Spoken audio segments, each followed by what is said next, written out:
नमस्कार मंडळी, स्वागत आहे तुमचं माझ्या चॅनलवरती. तर चला, आजचा ब्लॉग आहे खाण्याचा, कारण फिरण्याचा तर नाही, म्हणजे फिरण्याचा पण आहे. आणि आम्ही चाललोय खायला कॅफेला. हरिओम नगरला एक कॅफे आहे, खूप छान आहे, तिथे छान भेटतात प्रोडक्ट. तर आम्ही तिथे चाललोय खायला. आणि 2-3 दिवस झालं पाऊस होता, त्यामुळे आम्ही कुठे बाहेर गेलो नाही.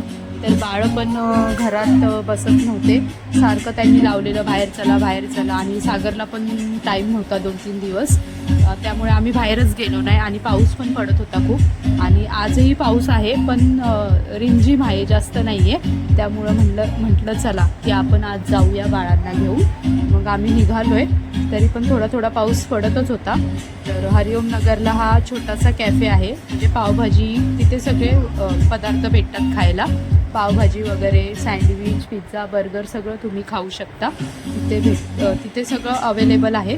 तुम्ही नक्की ट्राय करा जाऊन, खरंच खूप छान क्वालिटी आहे. तर तुम्ही बघू शकता की मी तिथे आलेली आहे. ते जसं होईल तसं मी शूट केलेलं आहे, कारण दोन्ही बाळं घेऊन मी स्कूटीवर गेली होती तिथे त्यांना, आणि पाऊस पडत असल्यामुळे मला जास्त शूट करता आलं नाही. आणि हा बघा, हा कॅफे छोटासाच आहे पण छान आहे, खूप सुंदर असा आहे हा. आणि बसण्यासाठी वगैरे म्हणजे थोडी जागा आहे, पण खरंच खूप छान आहे. तुम्ही नक्की ट्राय करा. ओम साई वेज रेस्टॉरंट म्हणून आहे त्याचं नाव. तर नक्की या, विजिट करा, खाऊन बघा, छान आहे. इथे आईस्क्रीम वगैरे सगळं, कोल्ड्रिंक्स, मॉकटेल वगैरे सगळं तुम्हाला इथे भेटेल. आणि इथे बघा, कॅफेमधले फुगे काढूनच हे दोघं खेळत होते.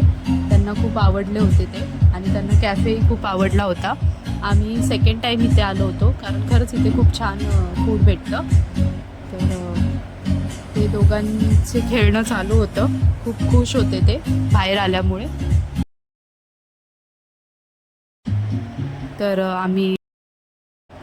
तर इथे बाळांसाठी मी फ्राईज मागवले होते सॉल्टी, आणि माझ्यासाठी garlic bread, cheese garlic bread मागवला होता. खूप छान होता, टेस्ट होता. आणि दादा बघा कसा खातोय, त्याला खूप आवडतात सॉल्टी फ्राईज, आणि तो खूप आवडीने खातो. यूचं लक्ष सगळं खेळण्याकडेच होतं, त्यामुळे तो खात नव्हता. आणि हे बघा, खूप सुंदर आणि छान लागत होती याची टेस्ट. मला तर खूप आवडलं, तुम्ही नक्की ट्राय करा जाऊन. आणि दादाला तर हे फ्राईज खूप आवडतात, त्यामुळे ते चारत होते. आणि खरंच त्याची टेस्ट छान लागत होती. आणि आम्ही 2च पदार्थ मागवले होते, कारण एवढी भूक नव्हती त्यामुळे. आणि मी ब्लू वॅगनचं एक मॉकटेल मागवलं होतं, तेही खूप छान लागत होतं, त्यालाही खूप छान टेस्ट होती. मला खूप आवडतं मॉकटेल. आणि नंतर ह्या दोघांचं चालू होतं खेळणं कॅफेमध्ये. नंतर आम्ही बाहेर आलो, बाहेर थोड्या वेळ त्यांना सोडलं तिथे खेळायला. मग ते दोघं जण खेळत होते, खूप पळत होते, त्यांना खूप मजा वाटत होती. पण त्यांची छानपैकी मजा मस्ती चालू होती, आणि मी शूट करत होती. आणि त्यांना कॅफेमधले फुगे दिले होते, त्या फुग्यांसोबत ते दोघं खेळत होते. पाऊस नव्हता, त्यामुळे बरं आहे की म्हणजे त्यांना खेळायला तरी भेटलं. ॲक्च्युली आम्हाला गार्डनमध्ये जायचं होतं, पण खूप वेळ झाला, त्यामुळे आम्हाला जाता आले नाही. आणि संध्याकाळच्या टायमिंगला खूप मच्छर असतात तिकडे, त्यामुळे आम्ही तिकडे गेलो नाही.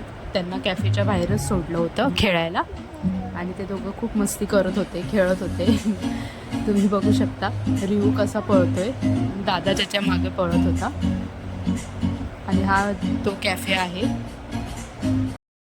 तर हा कॅफे पण आहे आणि रेस्टॉरंट पण आहे, व्हेज रेस्टॉरंट आहे, तुम्ही ऑर्डरही करू शकता. तर आता ह्या दोघांचा खेळ बघा, त्यांचे पप्पा त्यांच्या मागे पळत आहेत, कारण ते ऐकतच नव्हते. रिहू खूप पळत होता पुढे, आणि दादा त्याच्या मागे पळत होता. आणि दादा बघा कसा बघतोय. आता चला, आता पाऊस नाही म्हटलं तर आम्ही आता निघालो आहे घरी जायला निघालो आहे, कारण पाऊस येत नव्हता. आणि वातावरण तर खूप झालं होतं, आभाळ पण आलं होतं. तर म्हटलं पाऊस येण्याच्या आधी आपण घरी जाऊया. आणि आता बाळं पण खूप छान खेळली, त्यांनाही खूप भारी वाटलं. मला रोज रोज व्लॉग काढणं जमत नाही, कारण मला 2 जुळी मुलं आहेत, त्यामुळं तरीही मी प्रयत्न करते. माझ्या लहान मुलाला म्हणजे रिहूला माझे ब्लॉग खूप आवडतात, आणि मी बोललेलंही त्याला खूप आवडतं, म्हणून खास मी त्याच्यासाठी ते ब्लॉग काढते. तर गाईज, भेटूया पुढच्या ब्लॉगमध्ये, नक्कीच लवकर भेटूया. बाय.